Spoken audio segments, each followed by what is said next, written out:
राजहंस टक्के सर आपल्या सोबत आहेत. मध्ये सर तुमचं स्वागत आहे. आणि माझा पहिला प्रश्न आहे की कधीपासून ही सुरुवात झाली, कशा पद्धतीने सुरुवात झाली, काय त्याची पार्श्वभूमी होती? बरोबर आहे. धन्यवाद कांबळेजी. आपण जी प्रस्तावना दिली आहे मुंबई ही कोळ्यांची आहे त्याबद्दल 1 मिनिट घेतोय.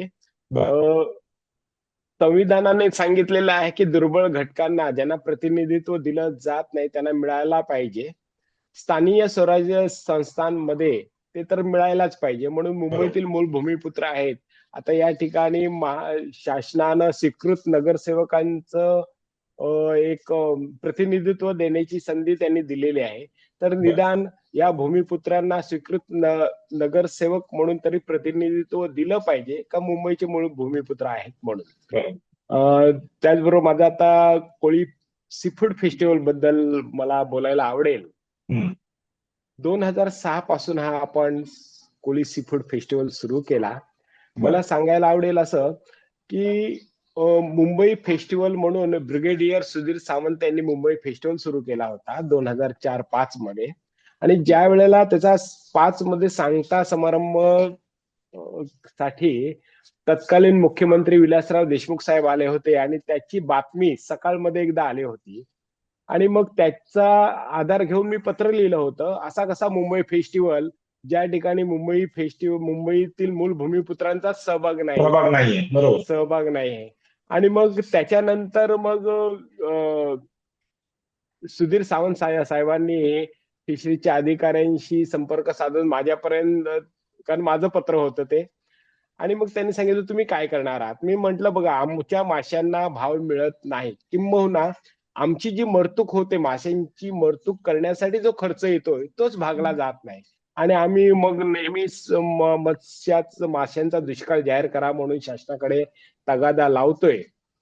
पण त्यातल्या त्यात हा एक मार्ग चांगला आहे की जिथे आम्ही पापलेट जर 100 रुपयाला विकत असू तर त्याच्यावर 10 रुपयाचा मसाला आणि तेलाचा जर प्रक्रिया केली तर ते आमचं 200 रुपयाला विकलं जातं. आणि ती मार्केटमध्ये 300-350 ते दिलं जातं लोकांना हॉटेल आणि रेस्टॉरंट मध्ये. हा जो कॉन्सेप्ट आहे त्या अनुषंगाने मी ती तयारीला लागलो. आणि 2006 मध्ये पहिला सीफूड फेस्टिवल मी ऑर्गनाईज केला. मी माझ्या मित्रांना बोलावलंय, सगळे सहकाऱ्यांना कॉन्सेप्ट सांगितला आणि 2006 ला सुरू झाला. पण ज्या वेळेला ही जमवाजमव चालू होती सगळ्या गोष्टींची की त्या ठिकाणी आमच्या भगिनींनी मासे तयार करून ते विकले पाहिजे, ते खूप डिफिकल्ट होतं पहिलं फेस्टिवल असताना. त्यावेळी ज्या वेळेला मी आमच्या महिलांना सांगत होतो की बाबा आपल्याला माशांचं जेवण बनवायचं आहे आणि असं असं प्रदर्शन लावतोय, फेस्टिवल करतोय, त्या ठिकाणी तुमचे मासे सगळे विकले जाणार आहेत, तर त्या बायका म्हणायच्या अरे चल भऱ्या जेवण कोण विकतंय काय, म्हणजे पाहुणे असतील तर आमच्या घरी घेऊन ये मासे खायला. म्हणजे पण त्यांना तयार करावं लागलं की बाबा नाही तुम्ही आपण मासे विकले जाणार आहेत, तुम्ही मासे फक्त घरी बनवतोय ते बनवा आणि तेच घेऊन या. कारण का आमचा कधी मित्र असेल किंवा कोणताही पाहुणा दूरचा तो आमच्या घरी जेवला असेल कोणी काले आणि तो कुठे जर भेटला तर तो आवर्जून आठवण करतोय, अरे मी तुमच्या घरी मासे खाल्ले होते.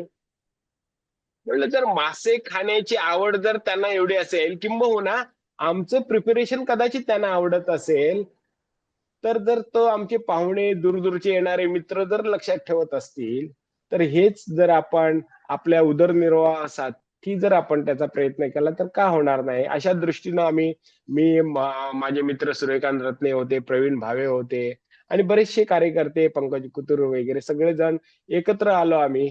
आणि त्याबरोबर फिशरीजचे अधिकारी होते त्यावेळेचे सहाय्यक आयुक्त राजेंद्र जाधवजी यांनी देखील खूप मोठं सहकार्य या फेस्टिवल उभारणीमध्ये केलं. आणि हा वर्सोव्याचा पहिला सीफूड फेस्टिवल अगदी टाइम्स ऑफ इंडियानं, म्हणजे लोकांना वाटत होतं काय हा फेस्टिवल असणार आहे, गावात तरी चर्चा होते कोण इथे मासे खायला येणार आहेत.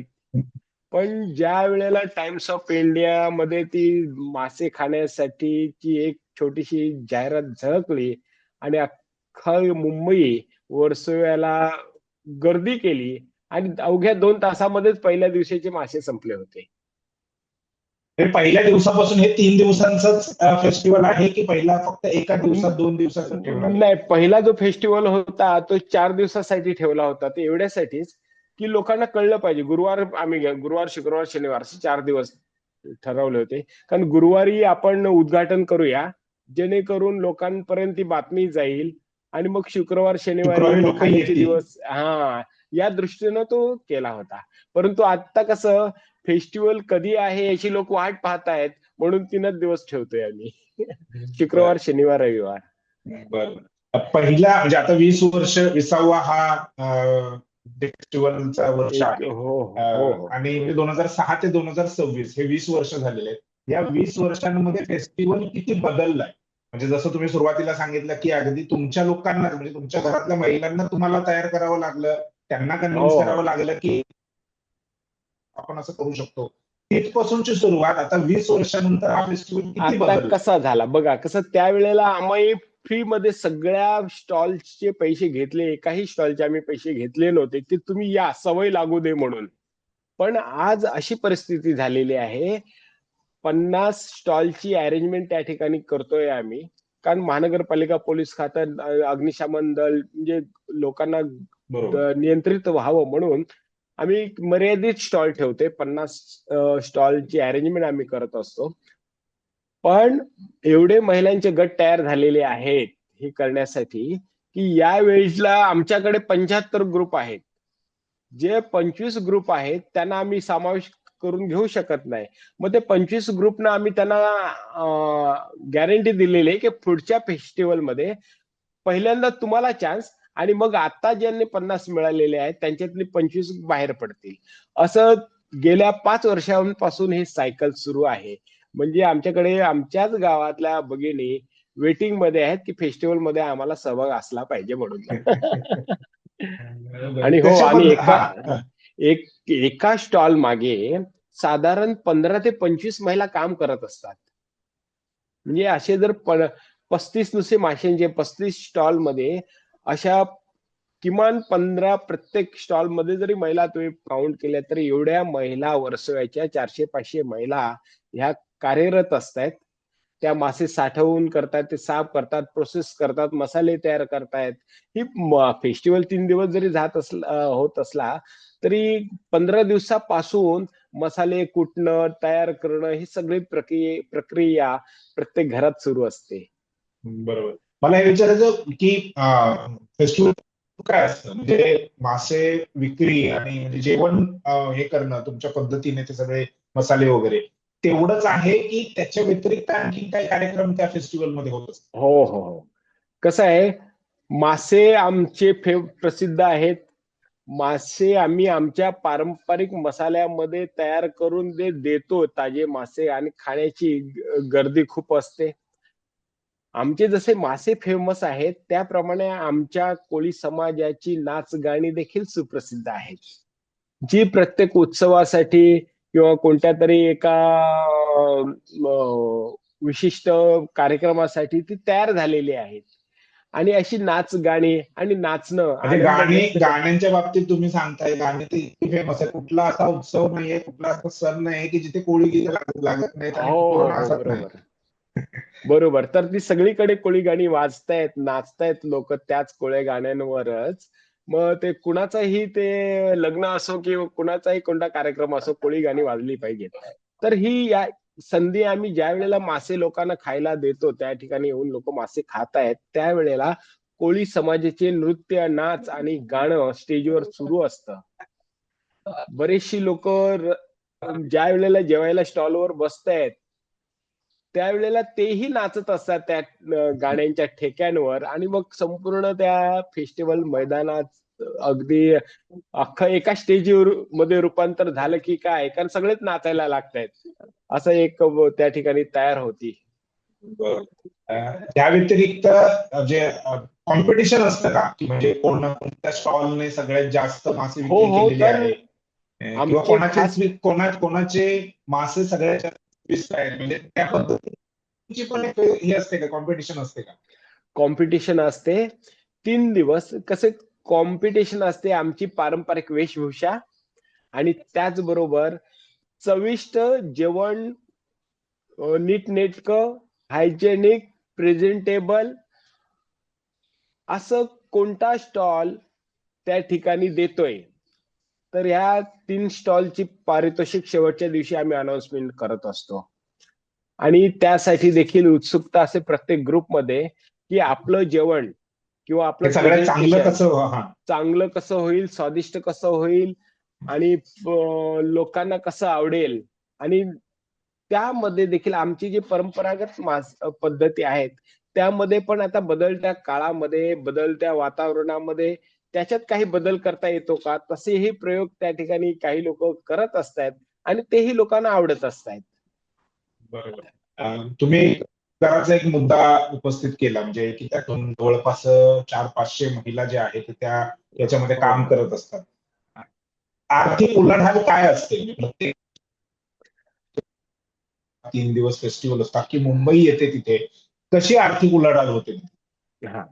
तर कसं आहे पहिल्यांदा ह्या फेस्टिव्हलचा आम्ही साचा कसा केलेला आहे व्यवस्थापनाचा तो तुम्हाला सांगायला मला आवडेल. आमच्या वेसावा गावामध्ये मच्छीमारी सहकारी संस्था 3 आहेत. त्याचबरोबर बोट ओनर्स म्हणजे वेसावा मच्छीमार नाखवा मंडळ आहे. आणि ह्या संपूर्ण गावाचं ट्रेडिशन किंवा धार्मिक आणि सामाजिक परंपरा जपणारं एक वेसावा कोळी जमात ट्रस्ट आहे. ह्या सगळ्या संस्था एकत्र येत आहेत आणि मी जेव्हा आपण सुरू केला त्यावेळेला एकट्या दुकट्यानं धावपळ करावी लागत होती. पण ज्यावेळेला हे व्यवस्थापन केलं त्यामुळे कसं प्रत्येक वर्षी एक संस्थेने लीडिंग घ्यायची आणि बाकीच्या संस्थांनी सपोर्ट करायचा अशा पद्धतीने हे सुरू आहे. यंदाच्या फेस्टिव्हलमध्ये जी पंचायत आमच्या वेसाव्या गावाची पंचायतन संस्था जी आहे वेसावा कोळी जमात ट्रस्ट ती आज मानधारी आहे आणि तिच्या नियंत्रणाखाली बाकीच्या संस्था त्यांना सपोर्ट करतायत आणि हे फेस्टिव्हल दरवर्षी एक संस्था बदलत असतात. आता ह्यामध्ये उलाढालीची गोष्ट म्हटल्यावर आम्ही हे ऑर्गनायझर ही झाली ऑर्गनाइज करणारी कमिटी, व्यवस्थापन करणारी. आता व्यवस्थापन कमिटी जी आहे ती स्टॉल धारकांकडनं भाडं आकारते नाममात्र आणि त्याचबरोबर मग बाकीचा जो शामियाना उभारणं आहे, डेकोरेशनचा आहे, लाईट आहे, साउंड आहे, हे सगळं आम्ही काही स्पॉन्सर्ड मिळतायत का? काही स्पॉन्सर्ड असतात. आयोजक आहेत त्यांच्याकडनं आम्ही ते वर्गणी, देणगी, स्पॉन्सरशिप असं घेऊन तो खर्च आम्ही भागवतोय. तो साधारण आम्हाला एक 40-45 लाखाच्या घरात तो खर्च जात असतो. आणि त्याचबरोबर मग प्रत्येक स्टॉलवाले आहेत ते स्वतःचं जेवण, स्वतःचे मासे स्वतः ते सगळं करत असतात. तर असं जर पाहिलं आपण तर साधारण एक 2-2.5 कोटीच्या घरामध्ये हा टर्नओव्हर 3 दिवसाचा जातो. मध्ये आर्थिक उलाढाल होते. मला हे आर्थिक सांगायचं की तरुणांचा कसा सहभाग असतो? म्हणजे विशेष करून आता हा प्रश्न यासाठी विचारतोय कारण हे मुंबईमध्ये मुंबई म्हटलं की मिश्र हं. संस्कृतीचं एक शहर झालेलं आहे. म्हणजे कोणाची एक अशी संस्कृती नाही राहिली. मिश्र संस्कृतीची हे शहर आहे. त्यामुळे मग कोळी तरुण जे आहेत ते देखील याच संस्कृतीमध्ये वाढलेले आहेत. त्यांना त्यांच्या संस्कृती ही आपली संस्कृती आहे, ही कोळ्यांची संस्कृती आहे. हे आपले पारंपरिक कपडे आहेत, ही आपली वेशभूषा आहे, हे आपलं खाणं आहे, हे आपले गाणी आहेत, नाच आहे. तर ह्या पद्धती ह्या सगळ्या गोष्टी कसे बघतात? तरुणांचा कसा सहभाग ह्या फेस्टिव्हलमध्ये? तरुण आणि तरुणी दोघीही, दोन्ही वर्ग म्हणजे स्त्री-पुरुष तरुणाई या फेस्टिव्हल आतुरतेने वाट पाहत असते. एवढ्यासाठी, की ते आज कसं आमचा तरुण शिकत आहे. शिकलेला आहे. कुठेतरी मासेमारी व्यवसायात असला, जो बाकीचा नोकरदार पण बनलेला आहे. बरोबर. मग तो त्यांना आता कळतंय, की बाबा आपली संस्कृती किंवा आपण मासे ज्या आपण वातावरणामध्ये नोकरी करतो, त्या ठिकाणच्या लोकांना आवडतायत मासे खाणं. हं. आणि त्यांना आपली संस्कृतीबद्दल आदर आहे किंवा आस्था आहे. एक सद्भावना त्यांच्या मनात असते आणि म्हणून ती सगळी तरुणाई ह्या फेस्टिव्हलच्या तयारीला लागलेली असते.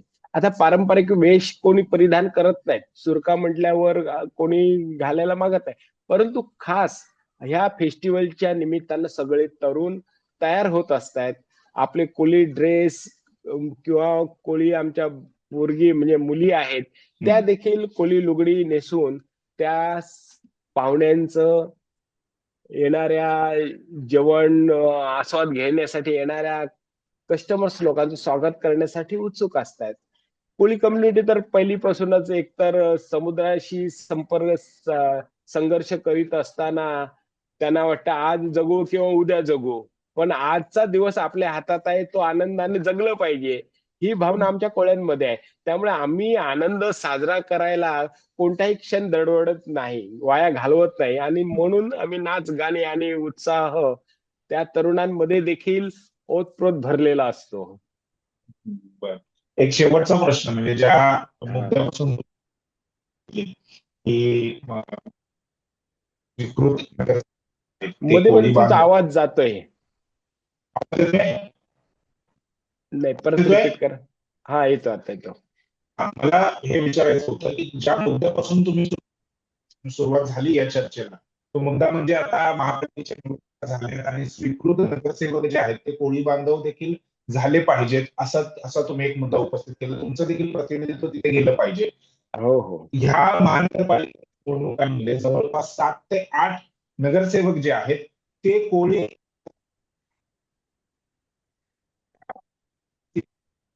आलेले आहेत. हे कसं बघताय? म्हणजे हळूहळू 227 पैकी आता 8 झाले, पुढे जाऊन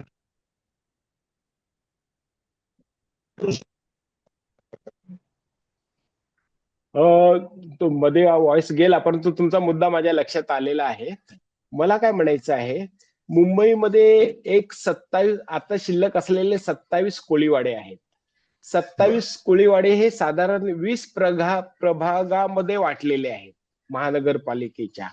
तर माझा दावा सांगणं मला कर्तव्य आहे की मला 20 नगरसेवक कोळी कम्युनिटीचे हवे आहेत. मग त्या ठिकाणी जर ईस्ट इंडियनचे गावठण असेल, त्यांना ईस्ट इंडियन गावठणवाल्यांना पण दिली पाहिजे. बरोबर. तर प्रत्येक माझं प्रत्येक भागातून प्रतिनिधित्व जे आहे ते आलं पाहिजे. आलं पाहिजे. तर माझा दावा आहे कोळी कम्युनिटीचा किमान 20 नगरसेवक आले पाहिजे. तर यावेळेला फक्त 6 नगरसेवक आलेले आहेत. बरं. त्यामध्ये भाजपामधून आमच्या योगिता सुनील कोळी, ज्या मालाडमधून निवडून आल्या, दुसऱ्यांदा निवडून आलेले आहेत. आज जर भाजपाला मराठी भूमिपुत्र द्यायचा असेल, सुशिक्षित द्यायचा असेल, तर मराठी आणि मूळ भूमिपुत्र असणारा आज योगिता कोळी त्या निवडून आलेले आहेत. त्यांचाही भाजपाने विचार करायला पाहिजे. आणि जेवढे प्रभाग आहेत त्या प्रत्येक ज्या प्रभागाला जर प्रतिनिधित्व मिळालं नसेल, त्या ठिकाणी स्वीकृत नगरसेवक घेतले पाहिजे शासनाने. ही माझी मागणी आहे, आणि किंबहुना कोळी समाजाचीच मागणी आहे. संविधानानं सांगितलेलं आहे, निदान स्थानीय स्वराज्य संस्थांमध्ये दुर्बळ घटकांना प्रतिनिधित्व दिलं पाहिजे. आम्ही तर मूळ भूमिपुत्र आहोत. तन मन धन सगळं आमची नैसर्गिक संसाधनं ह्या मुंबईच्या विकासामध्ये गडप करून टाकलेली आहेत, घालून टाकलेली आहेत. उदरनिर्वाह संपलेला आहे. मग निदान आमची संस्कृती, आमची परंपरा आणि अस्तित्व टिकावं, आणि अस्तित्व टिकवीत असताना निदान सामान्य स्थानीय स्वराज्य संस्थांमध्ये निर्णय प्रक्रियेमध्ये सहभाग घेता यावा, त्या दृष्टीनं हे प्रतिनिधित्व आम्हाला गरजेचं आहे. नक्कीच सर, प्रतिनिधित्वाशिवाय कुठलीही समस्या किंवा कुठल्याही गोष्टीवरती तशा पद्धतीने म्हणजे प्रॉब्लेम सॉल्व्ह करता येत नाही. भारतीय लोकशाही जी आहे ती प्रतिनिधित्वाचीच लोकशाही आहे, ज्याला